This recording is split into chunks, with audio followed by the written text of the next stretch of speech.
Yo! What is up mga idol? So ngayon, panibagong tatuan at panibagong kagwapuhan na naman tayo mga idols, no?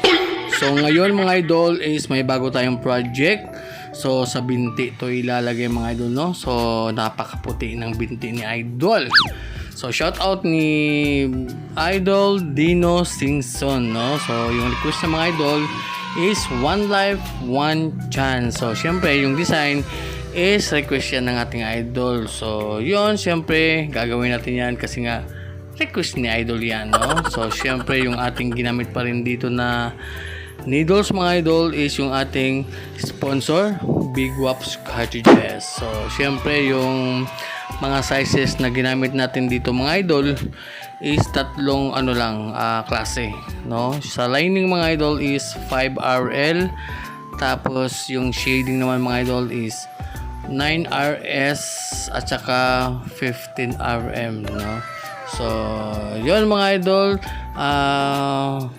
napakaganda tatuan ni idol kasi nga napakaputi ng binti niya mga idol, no? So syempre si idol din ay naka-avail sa ating promo, no? So yun, may siya 20% discount mga idol. So pinagbigyan natin yan mga idol kasi nga malapit na yung natin, yung kapistahan ni Senior Santo Niño. So Viva Pit Seniors Sinulog mga idol. So sa nagbabalak na magpatato ngayon, sa hindi pa dumarating yung sinulog, ay makaka-discount kayo, no, ng malaki. So kaya mag-PM ka na dyan ng mga idol para mabigyan ko kayo ng big discount, no? So yan, kaya si Idol Dino Singson ay naka-avail talaga, kaya talagang ginrab na talaga niya mga idol para maka-discount siya. So